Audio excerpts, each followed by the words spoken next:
لا اسألکم علیہ اجرا، اے محبوب گرچہ آپ کی زندگی کا گوشہ گوشہ گواہ ہے، لیکن فرما دیجئے میں تم سے تبلیغ دین کا کوئی صلہ اور کوئی اجر نہیں مانگتا، الا المودۃ فی القربى، لیکن میں تم سے ایک چیز کا مطالبہ کرتا ہوں، اور وہ یہ کہ میرے قرابت داروں سے تم نے محبت کرنی ہے۔ اب سوال یہ ہے کہ جب تبلیغ دین کا کوئی صلہ نہیں مانگا تو قرابت داروں سے محبت بھی طلب نہ کی جاتی؟ تو اس کا جواب کسی نے کیا خوبصورت دیا، اس نے کہا کہ جو اہل بیت سے محبت طلب کی گئی ہے، یہ نبی کی یا اہل بیت نبوت کی ضرورت نہیں تھی، یہ بھی امت کی ضرورت تھی، اس لیے کہ اگر وہ اہل بیت سے محبت کر لیتے ہیں تو ان کے دین کی حفاظت ہوتی ہے۔ اور ارشاد فرمایا احب اللہ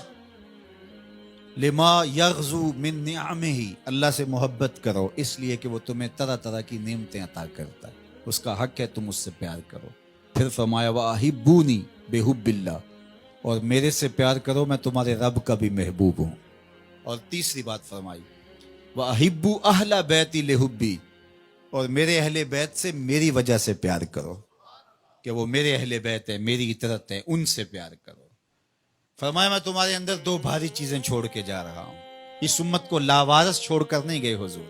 دو بھاری چیزیں چھوڑ کے جا رہا ہوں۔ اولہما، ان میں سے پہلی چیز کتاب اللہ، اللہ کی کتاب، فیہ الہدی والنور فخذوا بکتاب اللہ واستمسکوا بہ، فرمایا اللہ کی کتاب ہے جس میں ہدایت ہے، جس میں روشنی ہے، جس میں اجالے ہے، تمہاری زندگی کو اجال دے گی یہ کتاب، اس کو مضبوطی سے پکڑ لو، چھوڑنا نہیں۔ ابھارا، اس پہ ترغیب دی۔ پھر فرمایا وَأَهْلُ بَيْتِي، اور میرے اہل بیت، اور تین مرتبہ فرمایا اذکرکم اللہ فی اہل بیتی، اذکرکم اللہ فی اہل بیتی، اذکرکم اللہ فی اہل بیتی۔ صحیح مسلم کی روایت ہے، میں اپنے اہل بیت کے حوالے سے تمہیں اللہ سے ڈراتا ہوں، میرے اہل بیت کے معاملے میں کوتاہی کا ارتکاب نہ کرنا۔ اچھا میں آپ سے پوچھتا ہوں، جب قرآن مجید موجود ہے تو پھر کیا ضرورت تھی اہل بیت کے دامن کو تھامنے کی، تلقین کرنے کی؟ ایک سوال کھڑا ہوتا ہے، کیا کتاب ہماری ضرورتوں کی کفیل نہیں، ہمارے دکھوں کا مداوا نہیں، ہمارے درد کا درماں اور ہمارے امراض کا علاج نہیں؟ جب قرآن اتنا کافی ہے، اتنا وافی ہے، ضرورتوں کا اتنا کفیل ہے،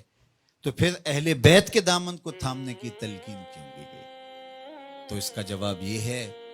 ایک ہوتا ہے علم، ایک ہوتی ہے اس کی عملی مشق، ایک ہوتی ہے تھیوری، ایک ہوتا ہے اس کا پریکٹیکل۔ اگر اسلام کی تھیوری دیکھنی ہے تو قرآن موجود ہے، اگر پریکٹیکل دیکھنا ہے تو کربلا کے تپتے ہوئے ریگزار میں حسین ابن علی کا کردار موجود ہے۔ دونوں کے دامن کو مضبوطی سے تھام لو، اور فرمایا کہ اگر تم ان دونوں کے دامن پکڑ لیتے ہو، میں محمد ضمانت دیتا ہوں صلی اللہ علیہ وسلم کہ تم گمراہ نہیں ہوگے۔ یار میرے حضور نے تو ضمانت دی کہ ان کو تھام لو تو تم گمراہ نہیں ہوگے، ہم 73 گروہوں میں بٹ گئے، فرقہ فرقہ ہو گئے، میرے حضور نے تو ضمانت دی تھی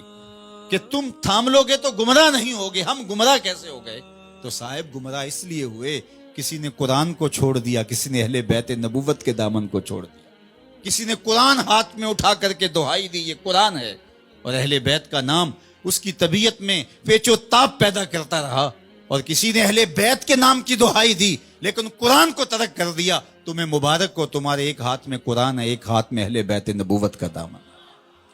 دونوں کے دامن کو تھام لو گے تو تم کامیاب اور بامراد ہوں گے۔ اور کہا یہ دونوں الگ بھی کبھی نہیں ہوں گے، تم دیکھ لو گے قرآن سینے کے اندر ہوگا، حسین سینے کے اوپر ہوگا،